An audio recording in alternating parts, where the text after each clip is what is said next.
Alright guys, today we are going to be reacting to CammyboiG's Ralsei's absentee father, Deltarune theory.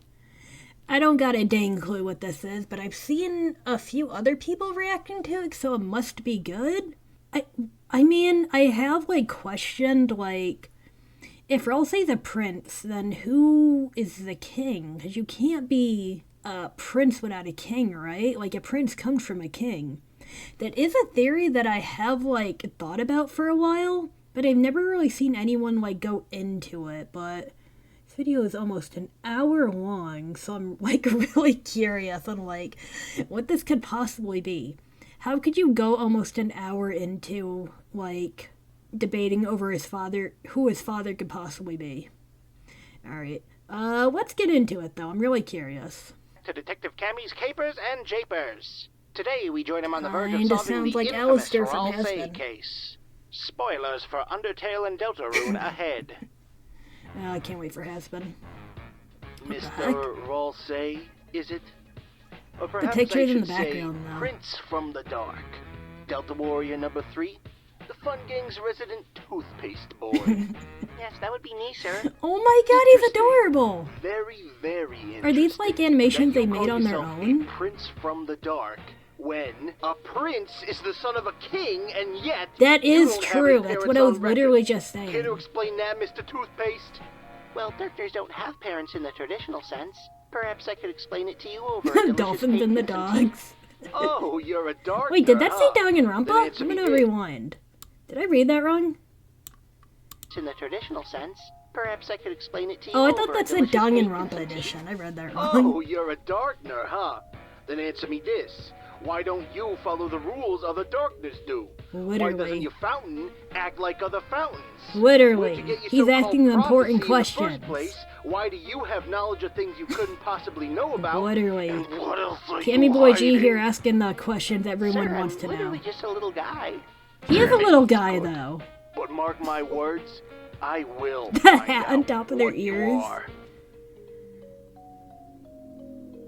Hell yeah, Pride Month. Hell yeah. Who is Ralsei? Who is Ralsei? That's a good question. This video was made possible by my Patreon. If you like what I'm doing and want to help out, or if any of the benefits on screen I definitely want to donate to their consider giving me Patreon money today. once I can afford it. And if not, just hit that subscribe button. Goes a long way. Thank you. What's up, you little freaks? Fuck.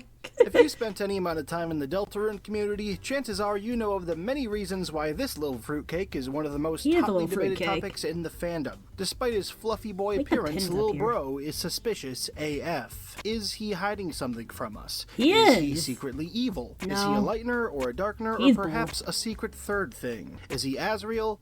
No. Is he piles of Azrael's dust? Maybe. Now we're getting somewhere. In all seriousness, I come to you today, my dearest freaks, because I genuinely think I have the answer. And I'm surprised I haven't seen anyone else suggest it. This is actually no longer true. Shout out to Sonsuke. Ladies, gentlemen, and everyone else, this is my all-encompassing Ralsei theory. I'm going to tell you who he is, what he's doing in this story, and the identity of the man who left him to get the milk all those years ago. I've been hearing now, to start about this out, video. let's make sure we're on the same page. I realize a lot of you know this stuff inside and out, but I have it on good authority that Deltarune is literally coming out tomorrow. Wait, or a few months ago, maybe, depending on when I'm able to get this video out. That means Deltarune is about to hit the mainstream again, and there are going to be people re-entering this fandom who don't have a panic attack when they see a black and white picture of Woody Toy Story. I think it's only fair to make these theories a little more accessible for that demographic. It's true, I just showed my girlfriend from inside me not the to other skip day. this chapter, though. There could be a point or two in here you've never considered before, and you might miss the part where I tell the funniest joke of all time. Damn right. So let's review. I gotta know the funniest joke joke of all time. Our of first point of contention, and the question that kickstarted this theory in the first place is, if Ralsei is the prince of Castletown, where's the king? Now, before the experts come for me, I do understand that a prince definitionally doesn't have to be the son of a king. The word can also simply refer to a male relative of a monarch, or even the sole male ruler of a small state, which could very well apply to Castletown. However, I think it's in our best interest to consider the colloquial meaning of the word. Ask anyone on the street what a prince is. They're not going to go Merriam-Webster mode on you. They're going to tell you the prince is a son of a king, and I think it's much more likely that the game uses this word with the commonplace meaning in mind. Even if darkners don't have to have parents in the traditional sense, Toby calls Ralsei a prince from the dark, knowing that it will spark the question of what paternal figure Ralsei answers to, especially considering Lancer foils him in the first chapter and has a father himself. Even if Ralsei doesn't have a biological progenitor, we should be wondering who rules above Ralsei. Also, why is half of his shirt Moving on, there's right also there? the question of Ralsei's relation to Asriel. There seems to be some debate no, over whether he's supposed to look like Asriel specifically, or if he's just supposed to look like a member of the Dreamer family. So let's not mince words, Ralsei is supposed to invoke Asriel.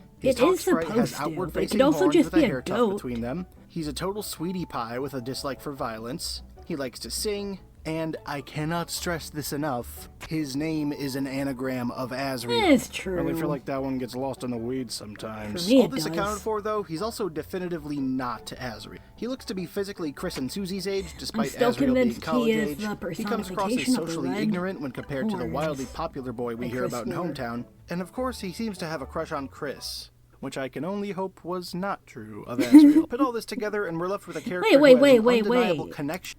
They had a crush on Chris? When was this established?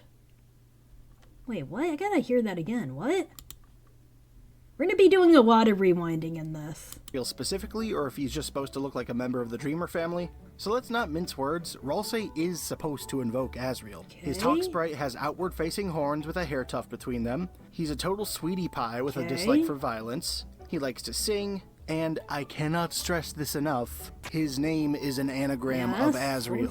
I really feel like that one gets lost in the weeds sometimes. All this accounted for, though, he's also definitively not Asriel. He looks to be physically Chris and Susie's age, despite Asriel being college age. He comes across as socially ignorant when compared to the wildly popular boy we hear about in Hometown. And of course, he seems to have a crush on Chris. Oh, they're talking about Ralsei. I thought they were talking about Asriel. Put all this together and we're left with a character who has an undeniable connection to Asriel, but can't actually be him unless Hometown is somewhere in Alabama. Another strange propensity of Ralsei's is his vast awareness of shit he should not know about. When Lancey... I literally just hit my foot when he did that. Dude. Worst ship of all time. When Susie wonders where Lancer is at the start of Chapter 2, he instructs Chris to grab everything from the abandoned classroom and bring it back to the supply closet, bringing the residents of the Card Kingdom to Castletown. It comes across as strange that he knows the layout of the Light World, but I'm hesitant to call it unique to him, because Queen also makes a comment about Cyber City being in the computer lab. Then there's the fact that Ralsei knows about the game's mechanics, UI, and buttons. Though again, I can't say it's completely unheard of, since Jigsaw Joe and his Polycule know about this stuff too. However, that brings me to Ralsei's wealth of knowledge that can't be reconciled. First of all, it's implied that he knows about the player's existence. During the scene in each chapter, when Ralsei tells Chris to think about what Susie is doing, the player's perspective is forcibly shifted to wherever Susie is, and when the camera returns to Ralsei and Chris, they're at the tail end of a conversation, Ralsei saying, in the next coming up chapters. Okay, Chris? However, that's not the only strange conclusion we can draw from these scenes where he prompts the camera to leave. He also knows about events in the story that haven't transpired yet, specifically Noelle and Susie's Ferris wheel ride. Take a look at the Weird Route version of this scene from Chapter 2. That's true. Chris, oh my god, the ass cheeks on him. How they're doing in there? Why is that? Why is it drawn like that? Why is he drawn like that? I said, don't you wonder how Noelle and Susie are doing? You're right, Chris. It has only been 30 seconds. I do remember remember wait a minute this. first. I didn't do Snowgrave, though. I watch people play Snowgrave. Alright, let's go. Huh? What? Wait! We were supposed to... Hey, let's go. Well, that's a voice to give Susie, I guess. Wait, Susie? What, happened in there? What do you mean, what happened? In there? With Noelle? Nothing. Nothing? Nothing at all? Just told her everything's a dream. Now she's feeling Interesting. Anything else? No, and let's go. Ralsei is showing his whole ass here. He knows Susie and Noelle were supposed to take a Ferris wheel ride together and is baffled that it didn't happen. This is made even more clear by his line when you backtrack to the Ferris wheel billboard in this city. It's an advertisement for a giant Ferris wheel. Susie is surely thinking of her ride with Noelle. Wait, what? Even in the route where the Ferris wheel ride does happen, Chris and Ralsei Wait, are how not do you know? there to witness it. Yet in both routes, it's abundantly clear that Ralsei knows it's supposed to how happen. the hell do you know That brings me that? to one last line to tie this all together. Never even noticed Chris, that. once we pass through this door, our adventure will really begin. A journey foretold exactly by the prophecy. A journey foretold exactly by the prophecy. I don't know about you, but that's not the prophecy I heard. I only heard about some vague world-ending type shit that's supposed to go down at the end of the game, yet Ralsei claims the entire journey has been foretold exactly. Considering we didn't even know about true. the roaring until Chapter 2, I think it's very likely that Ralsei still hasn't shared the entire thing with us, and that it may be a lot more specific than we think. Ralsei's definitely let's not discuss not telling Ralsei's us species. everything. First things first, he cannot be a Lightner. He sports a colored character portrait, bold. whereas Lightners are uniformly monochromatic, and his body totally vanishes when he's fallen in battle, whereas Chris and Susie only collapse. However, despite heavy implication that Ralsei is a Darkner, the game never outright states that he is. The prophecy calls him a prince from the dark. Oh, true. The stat menu calls him a dark world being, but no one uses the word Darkner in reference to him, not even himself. Take a look at this exchange from late Chapter 1. Just walking along with you guys feels nice. Like I'm doing something important. That's because you're alongside the Lightners, Lancer. Our purpose, Darkner's purpose, I remember is to that assist line. them. I never felt comfortable The interesting with that thing line. about this dialogue to me is that this is the closest Ralsei gets to straightforwardly calling himself a Darkner, but he just skirts around. That is true. The most straightforward I never even interpretation thought of is that he's that. clarifying himself as a Darkner here, but on the other hand, you could read it as a distinction being drawn between the phrases our purpose and Darkner's purpose. After all, we already know that Ralsei tends to lie through omission. That is, he doesn't outright tell untruths, but he's comfortable leaving people ignorant to the truth. We see this at the end of Chapter 2, where he doesn't mention the roaring as part of the prophecy until the last possible moment, when some fuck-ass chicken nugget's about to cause the roaring in front of him. Now this brings us to the one point I haven't personally seen anyone else discuss. What? Oh, right. Okay. Okay, I've just been reminded that I promised the funniest joke of all time would appear in this segment, so let me just get my note cards. Okay, here it is. Why did the chicken cross the road? To protect his best friend from being emotionally manipulated into a murderer, only to fail and meet his own fate at her hands. What the heck? Hey, where you going? This laugh got me. Where you going? Now, There we everything go. I've That's discussed supposed to so be far might Gaster. be familiar to you, but this brings us to the one point I haven't personally seen anyone else discuss. I love and that. the reason I think Ralsei cannot be a Darkner. When you first meet him in Castletown, he says this. I've been waiting alone here, my whole life for you two to arrive. So I'm really happy to meet you. This may not come across as new information to you, but if we think critically about how Darkners work, this shit does not make sense. Darkners are established to have memory of the time before their dark worlds are opened. We know from Sean that there was a time before the Card Kingdom fountain arose when all four kings ruled in peace. We know from Sweet Cap and Cakes that Queen was never this tyrannical obviously before the Cyber these City lands have fountain was existed opened. like a Most long time significantly, we know before Card Spanta's memories Castle reach back to most likely. 1997 at the very least, if not longer. I think the most logical way to look at this is to assume that any given Darkner has memories that stretch back to whenever the object they're based on was created. Yeah, Not only that, but we know King and Queen have a history together despite being from different Dark Yeah, how worlds, the heck meaning does that that Darkners work? can have memories of other If they places were only they've been created to and other yesterday. Darkners they've come into contact with. Taking all of this into account, how is it possible that Ralsei has been alone in Castletown all his life? Literally. That would mean that whatever I have object asked these Ralsei is created questions in from has been in the chapter school 1. supply closet for its entire existence, from the very moment it was created and has never left. I acknowledge that Ralsei could simply be lying about this, but I personally don't think so. He comes across genuinely unsocialized, like Chris and... How the heck does he know what's, like, beyond, like, the gates leading to, like, Hardcastle and stuff if he's never left the town? Or castle, or whatever. and Susie are the first people he's ever met, and we've already discussed that he tends to lie through omission rather than explicit falsehoods. This revelation throws a fat wrench into some of the most popular explanations for what object Ralsei could be. Based on some optional text from Chris's house, a lot of folks speculate that Ralsei could either be the pair of red demon horns Chris would wear as a child, or the green crayon missing from the drawer in the hallway. But if either of these stories were true, Ralsei would have memories of being in the Dreamer House Dark World, memories of the other Darkners there, I mean, and a deep maybe he does, familiarity he's with just Chris. not saying anything. I think the only popular Ralsei interpretation that survives this is the Chris's persona theory. The idea that Ralsei is a drawing Chris made of their ideal self as a child, wanting to grow up to be like Asriel. Since Toriel works at the school, I admit it's not impossible that Chris could have made this drawing in the supply closet and left it there, but I'm still not done yet. One more quirk of Ralsei's is that he does not have a good sense of time. When Chris and Susie return to the closet in Chapter 2, this exchange happens. Chris, Susie! It's been ever so long!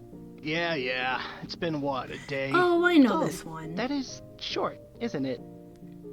Ralsei waits a single day for Chris and Susie to come back and acts like it's been a lifetime since he's seen them. This doesn't mesh with the idea that he's been waiting alone. I'm pretty sure, like, him saying that, it's just in, like, reference. It's, like, a cheeky thing of, like, how long the fandom had to wait for Chapter 2 to come out. I don't think that's probably lore relevant. In Castletown for years. Waiting a day would be baby shit for it. If a day seems like an eternity to Ralsei, it lends itself much more to the idea that Ralsei hasn't existed for very long at all. To me, this reads like another lie through omission. Like he has waited alone in Castletown his whole life, but maybe his life started a week ago. Maybe his life started the same morning we met him. I'm getting ahead of myself, though. Let's focus on Castletown next. It has some strange properties that other Dark Worlds don't seem to have. For example, when you look through a Shadow Crystal in the Card Kingdom or Cyber City, you'll see a vision of the abandoned classroom and computer lab, respectively. I didn't even know that. However, doing the same in Castletown doesn't show you the supply closet. It shows you nothing at all. Additionally, Chris and Susie can enter and exit Castletown as they please. You might argue that we simply don't know enough about Dark Worlds to claim this is a unique trait, but let me remind you of something Lancer says when we meet him. We both know you'll go east. It's your only way home. But I, Lancer, won't let you go there. This dialogue makes explicit that heading east to seal the Card Kingdom fountain is Chris and Susie's only way home, and it checks out. We have no way to exit the main Dark Worlds in either chapter before sealing the fountains. This solidifies to me that not only is the ability to come and go from Castletown an unusual trait, but also implies that it somehow gained the trait overnight. Couldn't we do then it there's in the fact that, much like Ralsei, who doesn't turn to stone in other Dark Worlds, Castletown doesn't turn other Darkners into stone. We're led to believe this is all because of the Grand Fountain. It's supposedly very important. Not only is it made of pure darkness, which allows any Darkner to live there, but it's implied to be important in maintaining the balance of light and dark by these lines from the prophecy. Today, the Fountain of Darkness, the geyser that gives this land form, stands tall at the center of the kingdom, but recently another fountain has appeared on the horizon, and with it, the balance of light and dark begins to shift. It's not made perfectly explicit, but this passage implies that Castletown's existence is the default, the status quo. That is when true. When the Grand Fountain stands tall, light and dark is balanced. When another fountain appears, that's when things get thrown out of whack. But how could the Grand Fountain be this long-standing, universe-balancing monolith when it's inside the school? So, how is Castletown the default, then? If, like, obviously at least Cyber City has, like, a long history, we assume. Like, there's no way, like, Spamton's entire story arc only took place in, like, 2 days or whatever. Or, like, a day. However long it was between Susie and Chris being in the Dark World. Like, god dang. It's a lot to think about. Like, if that's true and Castletown is like the default Dark Fountain, what does that mean for like the other? At least Cyber City. We don't know the names of like the other places yet. Like, do their like histories not count? Or something? Because I would assume, like, the Dark Fountain is what's giving them life, you know?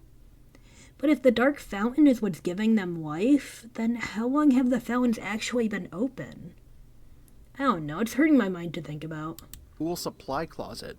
A place that school staff has to enter at minimum once a week. Probably even more since a certain somebody started eating all the chalk. What I'm saying is that the Grand Fountain, much like Ralsei, cannot have existed for very long. Ralsei and Castletown are anomalies. They don't follow the rules of what they're supposed to be. They're unnatural. They don't fit into the world like they should.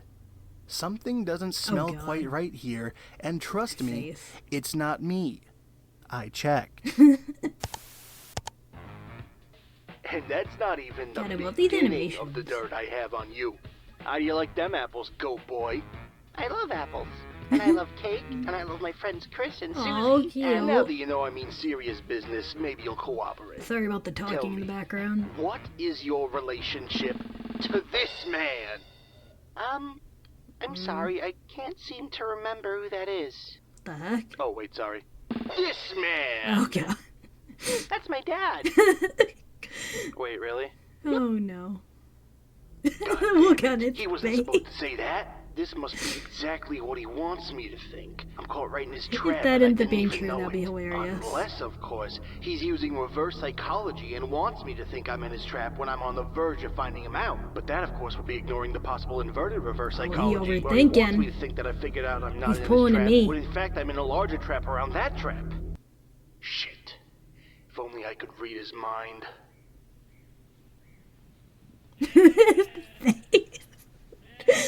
Part He two. just like the most What vague face is ever. Ralsei? Oh, that. You need a big shot? I got your big shot right here. We got 12 delicious flavors, and you'll love them all. Save Center has all your big shot tailgate party needs at prices too low to mention. So far, we've concluded that Ralsei is a prince missing a king, that he's undeniably associated with Asriel, he's neither a Lightener nor a Darkner, he and Castletown haven't been around very long, and that he knows much more of the prophecy than he's letting on. Where does that leave us? How do we put all these bits and pieces together, and how on earth do they help us find Daddy? Well, to answer that, let's talk about where he got that prophecy from. When we first meet Ralsei, he says, There's a legend in this land. A legend that one day 2 heroes of light will arrive and fulfill the ancient prophecy foretold by time and space. He claims that the prophecy was foretold by time and space, which sounds cosmic and vague at first, but there's only 2 other utterances of the words time and space found anywhere in Deltarune or Undertale. The first... Alphys might work faster, but the old royal scientist, Dr. W.D. Gaster, that voice, I don't... without a trace. No. They say he's shattered across I like time that voice. and space. They sound like a Disney and the second character. instance is from when you check So Sorry. But I'm cool pretending he doesn't exist if you so are. This phrasing already lends itself to a connection between Gaster and the prophecy, but of course you might know we have another bombshell. The fact that the words, 3 heroes appeared to banish the angels' heaven, were written out in wingdings on Deltarune.com in 2016, 2 years before Deltarune was even announced. I think these 2 pieces of evidence all but confirm that Gaster and the prophecy are linked in a significant way. And personally, I think it makes the most sense that he wrote it himself, considering its very first appearance was written in the font he speaks in. Now, I don't want to dive too deep into Gaster speculation here. It's clear by now that he has some sort of connection to Deltarune. If you don't know what I'm talking about, check out The Device Theory by Molly Stars. It's easily the most comprehensive Gaster analysis on the platform, as long as you have 10 hours to spare. Link in the description. I'm not trying to get at exactly what the nature of that connection is, or exactly what Gaster is trying to do with his influence over the world of Deltarune. At least not in this video. But I think it's entirely reasonable to speculate that if Gaster wrote the prophecy, Gaster wants to see the prophecy fulfilled. And of course, that brings me back to Someone had to write it. Ralsei's motivation, above all else, is to fulfill the prophecy. Everything he says, everything he does is in the interest of bringing it to fruition. From the moment he meets us, he's begging Chris and Susie to fulfill their destiny as the Delta Warriors, and Chapter 1's entire arc is convincing Susie to join them. He's constantly worried about keeping them happy so they'll stay on the set path. After the terrifying Spamton Neo fight, even when Susie wants to talk about it, he brushes it off, saying, Don't think it meant anything, Susie. I never it seems trusted like it was that just a corrupted program. at all. He turned into our ally, so let's just accept it. I don't believe that He'll at all. betray his morals to keep Chris happy if they choose to be violent. I do not trust Ralsei in that Chris, in the end, what you choose is up to you. As long as you're happy with it, I'm happy too. And if Chris is especially aggressive toward the dummy during the tutorial fight, he'll say, wait, we can be aggressive to the dummy? During our adventure, if you want to hit me, that's okay too. Oh no. Ralsei's #1 priority is to keep himself, Chris, Susie, and by extension the player on the prophecy-fulfilling path. If you believe that Gaster wrote the prophecy, then Ralsei's goals in this story are Gaster's goals. On top of that, Castletown is named after the player, a name that you've only ever typed into this game when Gaster asks for it in the intro sequence. So... real talk. I'm not going to sit here and pretend I'm the first person to draw a connection between Ralsei and Gaster. I'm not expecting you to fall to your knees and weep when I say, yes, Gaster is the absentee father I've been talking about all this time. I mean, the thumbnail pretty much spoiled it already. The fandom has been talking about this connection for ages. I have calling never them father heard and son anyone is a even unique angle, and being able to call Gaster the King of Darkness is kind of sick. But if you know your way around Deltarune, you probably saw this coming from a mile away. But, my dearest freaks, my god, I cannot talk this is the part where I admit that I've buried the lead. This video isn't just about Ralsei's absentee father. This video is about what Ralsei really is. The secret third thing I've been hinting at all this time. Every single point I've touched on so far has just been prep for the big reveal. Just setting up pins to knock over with my big fat theory bowling ball. And I think it's time to roll a strike. And that will be happening right after this fucking sentence. That was terrifying. So what is he hinting at? I'm curious. Oh, I like that music in the background. Oh, wait a minute. Are they trying to say that Ralsei is like a vessel? That's interesting. Ralsei is a goner. Oh, a goner. Now let's catch up in case you're unclear on what I'm talking about. When I say goner, I'm referring to these guys. Wait. How would Ralsei be a goner, though? They're all grayed out. Ralsei is like fully colored. Isn't like the whole point of a goner is that they have like nothing, not even like any color? God, I remember I got Goner Kid in my playthrough of Undertale. That was terrifying. I mean, I guess the vessel kind of has like brown hair and pants? I don't know. Let's keep listening. I'm curious on their like how they make sense of this. Most of them are locked behind fun events in Undertale, excluding the vessel, who's created during Deltarune's intro sequence. The term comes from the file names of these three: Clam_Goner, MK_Goner, affectionately referred to as Goner Kid, and the vessel, whose each individual part in the intro sequence includes the word Goner. The other three are simply called Gaster followers in the files, but due to the obvious similarities, are generally agreed upon to be Goners as well. Not a lot is known about the nature of these NPCs. For a while, the popular assumption was that they were all shattered across time and space in a similar way to Gaster. However, Deltarune gave us a huge insight into exactly what these grayscale goons are. At the beginning of Deltarune, we learn that Gaster makes Goners. The how and why of it is all unclear, but during the intro sequence, commonly known as the Goner Maker sequence, we don't know that for sure. We could be like 99% sure, but it could also be dumbing us out on like who's actually making the vessel.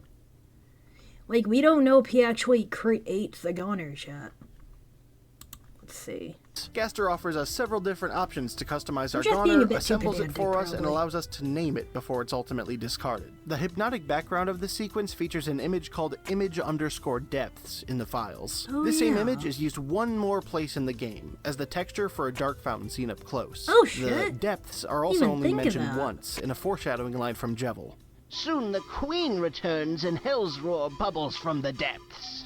It's difficult to draw a conclusion about the depths from this evidence alone, but given their relation to dark fountains and the roaring, I'm comfortable saying this image is supposed to represent extreme darkness. It could just be like in a fountain. Maybe the sequence takes place somewhere beneath the dark fountains, or maybe inside a dark fountain itself. In any case, though, we see a Goner being created in this place, and that makes Goners the second type of being we know of that comes from the dark.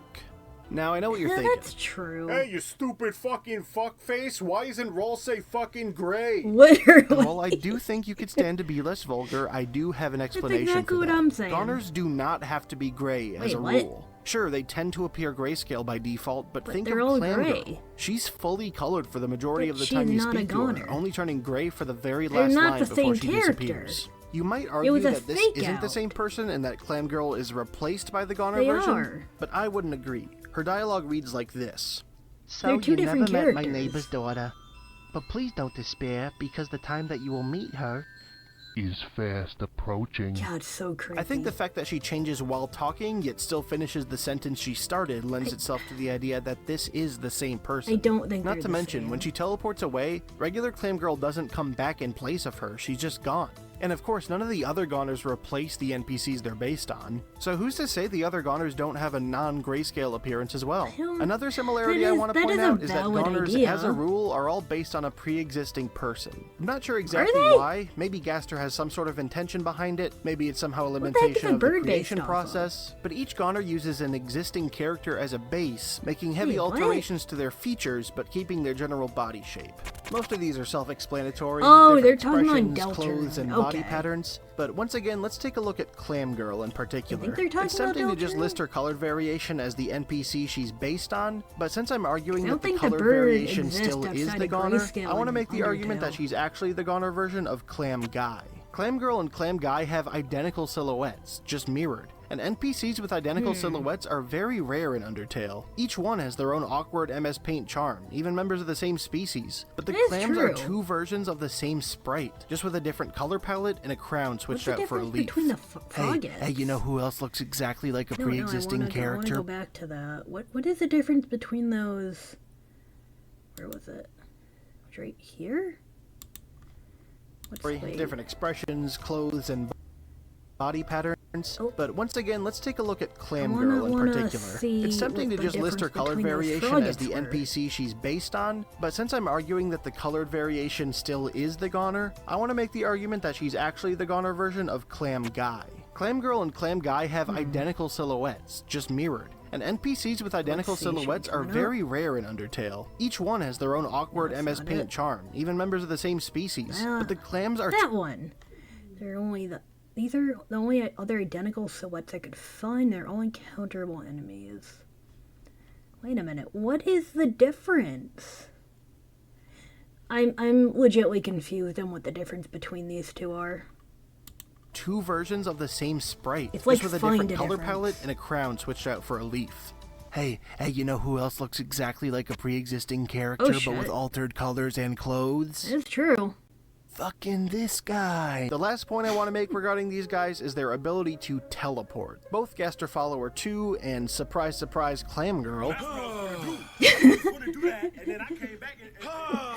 disappear after you talk with them, making the exact same sound Mystery Man makes when he disappears. You probably know where I'm going with this already. The fandom has been fighting forever about how Ralsei gets around between Dark Worlds. He's not in Chris's pocket as far as we know, yet he arrives in the computer lab just as soon as we do, and gets back to Castletown all on his own after both chapters. For a while, I've been willing to believe that we're just not supposed to think about it too hard, but you have to admit the Goner explanation fits in really nicely. I don't know for sure if this is an innate ability they have, or maybe Gaster himself is just moving them around as he sees fit, but either way it makes sense.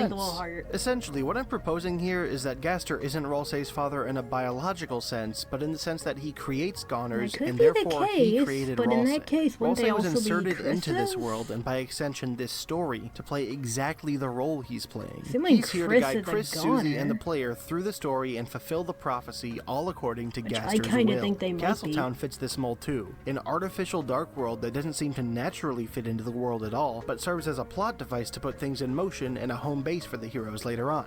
I think the argument for Ralsei being a Goner is really strong, and if there's one thing I want you to take away from this video, it's that. This was my big, even if the rest of the theory is wrong, we should be thinking about this point. However, as the ADHD timecode watchers in the audience might have noticed, we're not nearly done. I've given you the plausible version of the theory, but this is where I take my jump into the deep end. And dear viewer, how could it get deeper than you're coming with me. I've already tied cinder blocks to your ankles. You're fucked. I love this guy already. And there it is. Read 'em and weep, Peach Boy. I know what you are. What do you have to say for yourself now? Come on, say something. Glasses. Or are you too afraid to admit that the jig is up? That I've read you like a damn book? Fuck you. What? Fuck you, pig! Oh, no. I know my Miranda rights. I'm not saying shit till I have a lawyer. ACAB! Oh my god. No. You can't say that on you. I don't think you can say that on YouTube. Fuck you, pig! ACAB! You're gonna get me demonetized! ACAB! ACAB! Oh my god, why am I a cop? Why did I depict myself as a cop? The optics on this are terrible. Part 3. Why is You should hear Ralsei in the background still. I love that. What is this? Oh, it's the thing from Undertale. So I've taken you through what Ralsei is, what his purpose is, and who created him. But if all this is true, we're left with a glaring question. If Ralsei, as a Goner, was created for the purpose of fulfilling Deltarune's prophecy, what the fuck's going on with these guys? Literally. To answer that, we need to ask what we already know about the other goners. First of all, let's look at the Gaster followers. These three bootlickers all exist primarily to give exposition on Gaster's backstory, but one lesser talked about detail is that they all have extreme reverence for the big man, saying, "What an act to follow. His brilliance was irreplaceable. It is true. Alphys might work faster, but the old royal scientist, Dr. W.D. Gaster?" They all clearly have a huge amount of respect for him, which would only make sense if he's the one who gave them life. Next up is Goner Kid. You find them alone on a darkened waterfall, looking out over the darkness, as they seem to be having an existential crisis, saying, "Have you ever thought about a world where everything's exactly the same, except you don't exist?" I was trying to go back to Snowmatch, accidentally went the wrong way, and got Goner Kid. The thought terrifies me. For a long time, popular speculation has connected this concept to Gaster, saying that whatever happened to Goner Kid to erase them from their world must have happened to Gaster as well when he was shattered. Though it is worth making note that they don't explicitly mention Gaster at all. Finally, the belle of the ball, once again, Clam Girl. She is easily the most fascinating for our purposes. She first appears in her colored form and mentions that Frisk looks the same age as her neighbor's daughter, Susie, and that they should be friends, which mirrors the friendship between Susie and Chris in Deltarune. Strangely, Susie is spelled with a Y rather than an I-E like in Deltarune, but even so, there's no way you could call it a coincidence. Even more strangely, when you talk to her again, she says, "In life's grand scheme, she might be why you came here in the first place." I don't remember that.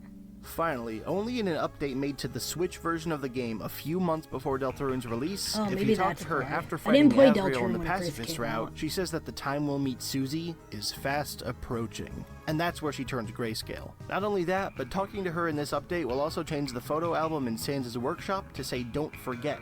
Deltarune foreshadowing up the wazoo with this one. God, so what the hell? I wonder if we're ever going to get any exposition on one what of them is that's experiencing ego death, and one of them has played Deltarune. Where does that get us? Well, let's connect some dots and talk about Gaster's relation to Deltarune. Again, this video isn't a Gaster theory. My goal here isn't to pour through all the evidence and pretend I know the last time. So I have a theory that I was talking about my girlfriend last night. And, God, I can't remember if the totems in the core are called darkness totems.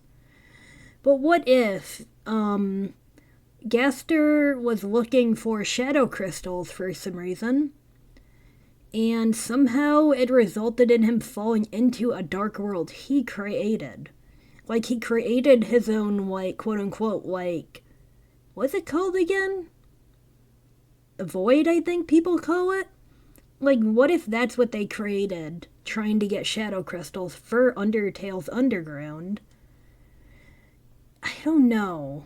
It's hard to explain because I was very tired last night when I was discussing it, but, man, I kind of want to make a theory video on it after 3 and 4 come out, if nothing, like, of the sorts comes out about, like, that kind of stuff. I'm not good at theorizing on the fly, if you can't tell. Gaster farted. I just want to discuss some stuff we can reasonably assume to be true. First of all, as previously discussed, I think it's likely that Gaster wrote the prophecy and wants it fulfilled. Secondly, I think we can be reasonably sure that Gaster has some amount of control over Deltarune's world, and that can be deduced from the Chapter 1 save menu. If you're not familiar, if you access the save file menu before beating Chapter 1, it looks completely different compared to how it looks later on. Instead of the lovely portrait of Chris, Susie, and Ralsei in front of a fountain, we get plain green text on a black background, nothing there. cold and clinical, like the interface of an old computer. And when you start messing around with it, it starts saying Gastery type shit. Try to copy a save file, it says, "Choose the target for the reflection." Try to erase one, but it was already gone. Change your mind about erasing? Very interesting. There's a lot of really fascinating text to dig through with this menu, but the main takeaway here is that it's very obvious Gaster is controlling these save files for you. That is true. And when you think about it, that's kind of terrifying, right? It is. Gaster has godlike power over the world of Deltarune. That's why I think he's going to be the angel. I'm saying this regardless of what Deltarune's world actually is, whether it be an alternate universe, alternate timeline, simulation, video game, tiny tiny speck of dust floating by in the air, wondering how and why. Whatever experiment Gaster is performing here is predicated on his ability to duplicate it, delete it, or begin it all again as many times as he wants. However, despite Gaster's ability to oversee this world, it seems that he doesn't have any control over the events that happen in it. He tries his best to exert influence over them by writing the prophecy and sending in Ralsei to enact his will, but he can't make direct contact with the world himself. Or rather, maybe he can, but it doesn't really turn out well for anyone involved. Looking at the Javelin Spampton in the room. Wow. That's not gonna make it. That's why he recruits the players' help, connecting us to the world of Deltarune, because we can take part in the story for him and help bring the prophecy to fruition. Now, here's where I need you to take kind of going sort a of million a big miles an leap hour with right me. now. The heck?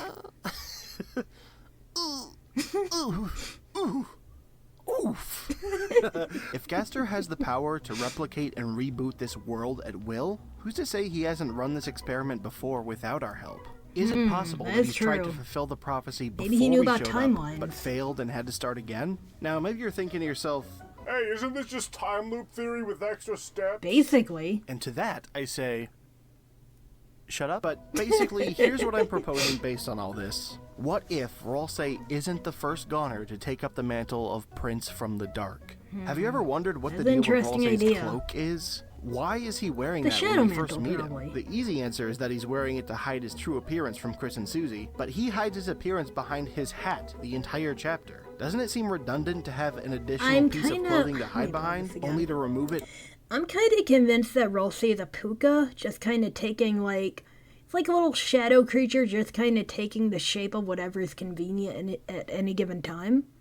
Like a puka adjacent creature almost.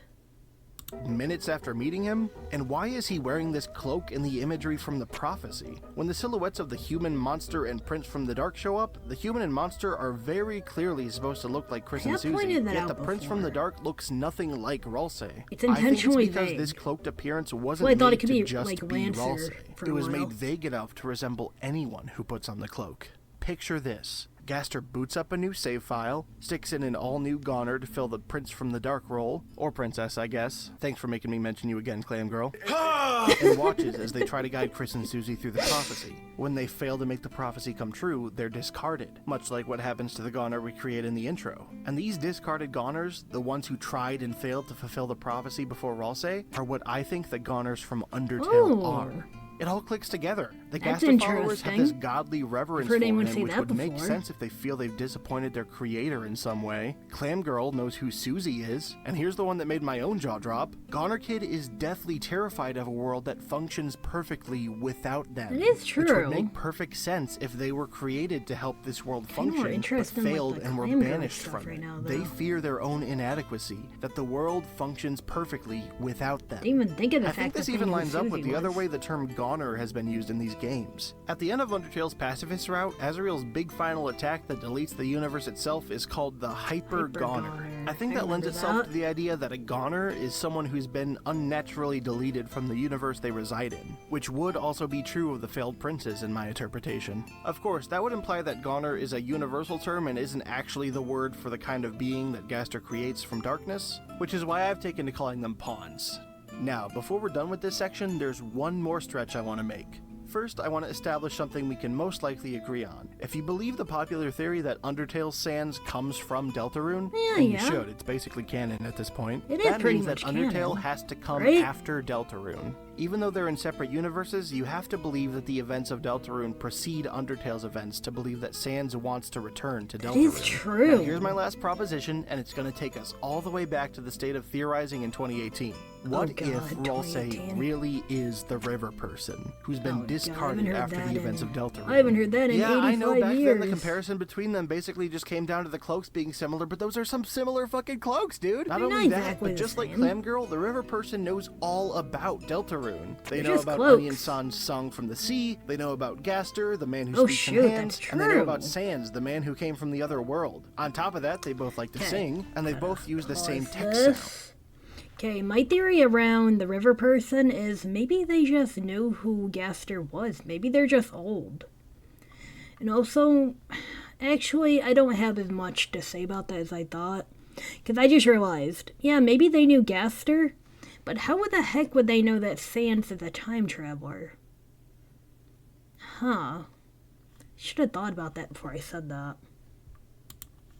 Not Ralsei's kind of voice, but the generic text sound, which Ralsei uses when he's still wearing the cloak, like the river person. You might argue that the genders don't match up because the river person uses they, them, but as a reminder, the only text we have about the river person's gender is this. They don't have a gender. I am the river man. Or am I the river woman? They're non-binary. It doesn't really matter. They don't specify that they're non-binary, only that their gender doesn't really matter. That's true. Which lines up quite nicely with this other line. Tra-la-la. What's my name? It doesn't really matter. It doesn't really matter. His gender, his name. I mean, they could just be mysterious because they're going over essentially the Because Ralsei never really knew what being Ralsei-like even meant. He wasn't created as an individual, he was designed to fill an assigned purpose. And without that purpose, he's aimless. All he can do is follow his nature, remaining unseen and out of the way, serving whoever lets him, treading water forever. It's actually depressing. Jeez, that's a downer. That is a downer, my god. So he literally doesn't know what to do with himself. You really did it. You figured me out. Bet your ass I did. Now what, huh? You gonna cry, piss your pants maybe, maybe take a big sad shit? Oh no, he's gonna cry. Oh God! Don't cry! Don't cry! Hold on. What if this is just another trap? You can't let yourself fall just because he's cute, Cammy. Get a hold of yourself. This is a criminal you're talking to. Oh no, he's gonna cry. Wait! Don't cry. Hey, how about what if I dropped all your charges? Would that make you feel better, little guy? That would be lovely. Thank you, sir. Can I make you a cake as thanks? Just playing it up. Sure, kid. The paper moving. Nicely handled, Cammy. As always, you're in complete control of the situation. Part 4. Oh, I thought it was done with. Is Ralsei. Oh, what a beautiful What day for the fun. heck? What would you like to do? Party. That's a wonderful idea. What the heck? I've laid out the whole theory for you, but this wouldn't be a CammyboiG video if I didn't explain how this all fits into my insane fanfic version of Deltarune's overarching plot and themes. So that's what this section is for. In my last video, I claimed that Ralsei would be the pawn we fight in Chapter 6. And I know you guys want answers, but first let's catch up anyone who isn't in the loop. In short, my vision of Deltarune's plot is that there is no singular knight that the heroes are chasing, but instead knight is a title given to anyone who opens the Dark World. Thus, the Dark World each chapter takes place in is made by someone entirely different. I also believe in chess theory, the idea that each major boss will be named after a chess piece in descending order, meaning that we'll fight knight in Chapter 5 and pawn in Chapter 6. Who the heck is this? Wait, who the heck is this supposed to be? I am a bit confused, but okay. Wait, rook, bishop, knight. What?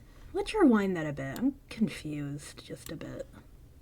Theory, the idea that each major boss will be named after a chess piece in descending order, meaning that we'll fight knight in Chapter 5 and pawn in Chapter 6. I propose that Chapter 5 would be Asgore's Dark World made in his flower shop, and because he's the knight of that Dark World, the heroes would mistakenly believe that he's the knight who's been making all the Dark Worlds and fight him.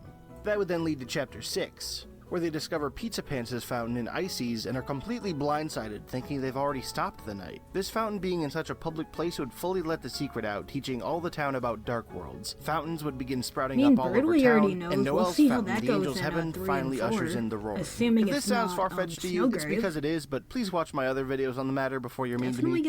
I'm very cute, and I'll cry if you're mean to me. This is what I look like in real life, actually. Now, let's bring Ralsei in and talk about the arc he would have in this story. Ralsei has known from creation that he is Gaster's pawn, a tool with a purpose. And I think that's where his identity issues stem from. He exists only to serve a master, be it Gaster, Chris, or even Queen. He has no idea what to say when anyone shows him affection, or thinks of him as anything more than a lackey, and of course there's the famous dialogue from the Swan Boat. God, the ass cheeks When we again. first met, I was so nervous about first impressions. I even hid my face so you wouldn't see. That is How do I true. be a friend? all I have to do is be nice, is what I thought. God, But I'm Ralsei's starting to just me realize between the being ages of friends like is more than 9 that, and isn't it? 22. Susie, sometimes she isn't nice at all. She's selfish, she's rude, she's sarcastic, but isn't it wonderful that she's her? Oh no, is Ralsei implying that he's like faking his personality? I just wonder what being Ralsei like Oh, I even wonder. is. I gotta pause this. I recite these lines. So, those lines though, like, is Ralsei essentially just like Flowey but not acting evil because they don't have a soul? Because Flowey was evil because they did not have a soul, right? Is Ralsei the same way, but because it's Deltarune, it's opposite, so they're just gonna act nice? Oh man, I don't know if that would be true, because wasn't it originally implied that Flowey was perfectly fine until they realized they could reset, and that just drove them insane? Like, they just got so bored they essentially became evil and just, like, wanted something new? I don't know. Let's keep going. Is not just to showcase the Ralsei-like quote that I referenced earlier, but also to point out that this is the first time Ralsei has ever questioned what it means to be him, and it's because of Susie's influence. Ralsei's developing friendship with Chris and Susie is so important to his character, and this is why I've never been able to buy any of those theories where Ralsei was secretly evil the whole time and becomes the Joker in Chapter 7. I'm the Joker, baby. I mean, if you think anyone is ontologically evil in these games, I feel like you maybe missed out on some major themes, but I digress. Ralsei is not evil. Ralsei is sweet and I don't think Ralsei's evil. I just think he's going to be so dedicated to the prophecy. He is going to follow it no matter what, even if it causes, like, major issues for, like, Chris and Susie. I think the issue with Ralsei is they're going to become just so disheartened once they find out there's something not true about the prophecy that I don't know. I don't think he would turn against Chris and Susie, but if they became desperate enough, I don't know. We'll have to see. Kind and well-intentioned, and most importantly, he cares about Chris and Susie. Even if Gaster's motives are sinister, I have to believe that Ralsei thinks he's doing the right thing, because he would never intentionally hurt his friends, or anyone else for that matter. I mean, just look at the health he gets from Chris and Susie T. He loves them. That's true. Being alongside them on this adventure is allowing Ralsei to grow as a person and discover who he is outside of being a tool. Now, with this in mind, let's get back to my dumb knight theory. We've established that Ralsei knows how the events of the game are supposed to play out based on the prophecy. But fun fact, did you know that the prophecy never mentions the knight? It mentions the Titans and the Angels' Heaven as the big bads to defeat, but it never once mentions the figure that's supposedly going to bring them. Not only that, but Ralsei himself has never mentioned the knight. He hasn't even spoken up during a conversation about the knight once. I think this lends itself to the idea that Ralsei knows the truth. He knows what knights really are, that they're on a wild goose chase, but because this convenient misunderstanding is helping to move the prophecy along smoothly, that is true. I think he's willing to follow the prophecy Another classic at any cost. Ralsei lie through a mission. Chapter 6 is where this all coalesces. As previously mentioned, the heroes have already defeated the person they thought was the knight, but they found themselves in an all-new dark world, terrified and confused. How has another fountain popped up if they've already stopped the knight? This is where Ralsei has to come clean. He has to admit to Chris and Susie what a knight really is. How he's known the truth the entire time, and that he's let them believe otherwise because it was convenient. I'm still convinced we're going to get it possible that Ralsei doesn't want to close the Chapter 6 or Chapter 4. After all, the roaring is part of the prophecy, which means that Ralsei wants it to happen. In his mind, they're almost at the finish line, and stopping the roaring from happening, diverging from the prophecy, would be unthinkable. Kevin, how is Even a if things weird don't route go that gonna way, go though, then? we've seen all the way back in Chapter 1 the astronomical level of crash out that happens when Susie feels that she's been betrayed by a friend. A fight is going to break out either way, and thus our battle against the pawn is what tops off Chapter 6. It's going to lead to Ralsei has to make an incredibly important decision here. So many of the game's themes come to a head at once. Identity, personhood, fatalism, Chapter 6 divinity, is going to be a friendship. Does Ralsei stay on his predetermined path, continue to be I have a Gaster's feeling tool that's and going to fulfill be his down purpose? to the weird route, probably. Or does he reject his creator, recognize himself as his own person, and create a new future with his friends? I can't tell you where the story goes from here, because this isn't our decision to make. It's Ralsei's. And for the first time, Ralsei's choice it matters. Will matter. Yeah, that would be interesting. His choice is actually mattering for once.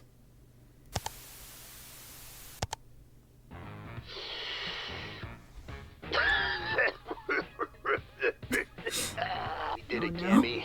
Another case solved, pretty much good enough.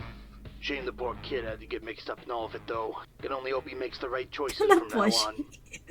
Now I've got bigger fish to fry. You, tell me everything you know about this summer holiday. Oh no! But sir, I'm literally just a little guy. That voice. Will Cammy solve the mystery of December holiday's disappearance? Why would that be the perfect voice for him found out now? once and for all? Will this question even be relevant by the time he's done with the next video? Probably not. Subscribe to find out next time. Oh my god, I actually got it out before the game dropped. Before I start talking about the state of the channel and everything, I just want to extend a few thank yous to the people who really made this video special. Okay. Thank you to Mimiori for the thumbnail art. Mimiori? Thank you to Seek for the 3D modeling of the intermission scene background. Okay, so it's a lot Thank of you to people. Momo Sweet Peach for the say it's a character lot for one illustration person for to the do. intermissions. Thank you to Wheelie Scoot for the ending animation. Thank you to Snarlinger for the ending piano piece.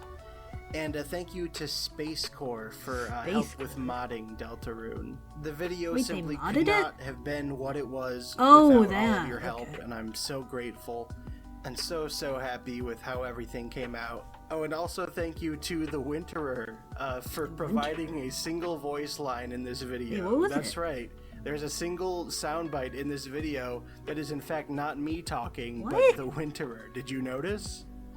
Tell me if you noticed. I'm gonna have to figure out who that was. With that out of the way, I'll give you guys an update on sort of the state of the channel with Deltarune coming out and everything. When I started this channel out, I had 4 theories in mind. And this was the third of those 4 theories. But as you may know, Deltarune is coming out right motherfucking now. So unfortunately, I'm not going to be able to get the finale to these 4 original theories out before the game drops. It's the big final theory about Gaster and Des and the true link between Undertale and Deltarune and what I think the device is and blah blah blah blah blah. Basically everything else that I didn't cover during these first 3 theories. But who knows what the fuck's about to happen when these chapters release. Though. So here's the plan. So many game theory channels are just gonna go off their rockers. Coming soon after the chapters come out, just discussing the chapters with you guys. That's and all who that sprite was. Okay. After that, I'll assess. I didn't know who that was supposed to be. Next, because I mean, hey, if the current theory I have in the works is unaffected, then maybe I'll just get to work on that. But who knows? Maybe there'll be another theory based on the new chapters that I want to start working on. And I'm also thinking about maybe putting out some like lower effort content in the meantime, you know, like that tier list I did with Snarlinger. I'll probably do something else with Snarlinger eventually. I'd love that man. Oh god. But also maybe look into some other collabs. Who knows? I don't know. We'll see what happens, but I'll keep you guys updated on what I'm working on. Now it is time for the Patreon shoutouts. Alright. First of all, thank you to my $3 patrons, the Little Freaks. That includes Avery Martin, why does that Brody, artwork look so Devi familiar? Wevy, Duck Quack, E-God, I'm Bowser, Irupop, Joe, who just Lilin, names themselves Lich or Joe? something, That's insane. Madeline, and Paisley Salts. And thank you to my $5 patrons, the Average Freaks, including Colton Tyndall, Dr. Z, Ellie is Gay, Exori, Juicimated. What the heck was that video? My god, those are some really interesting ideas though. Man. Like, I don't even know where to start. Like, I could definitely see, like, Gaster having created Ralsei as, like, a puppet. And, like, the routes diverging into Weird Route versus, like, regular route. Like, the Weird Route might end up being, like he said, where, like, Ralsei ends up just staying like a puppet essentially. And maybe the like quote-unquote good route will result in like Ralsei finally realizing he can make his own decisions even if he's a Darkner. Oh man, those are really cool though. The whole bit with the clam girl had me dying though. I don't know why.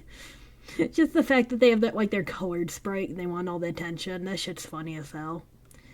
Oh man, what else was there? Man, there's so much I could talk about. I'm so excited for chapter 3 and 4 to come out.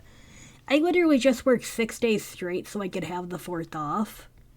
I'm going to be streaming it, like, as soon as it comes out. Assuming we don't have, like, connection issues with Streamlab and such, which we probably won't, but who knows. Streamlab can be finicky sometimes, especially with new release games. They're probably just overloaded. Like, I don't know, maybe it'll be affected by how many people are downloading it at one time. Didn't that happen with Chapter 2? Like, so many people are trying to, like buy it at the same, or download it at the same time, it, like, crashed the site. I don't know. Also, Eli's gay, I love that name. Okay, I think we are gonna call this a stream, though. This was pretty fun. Definitely want to react to more of their videos, though.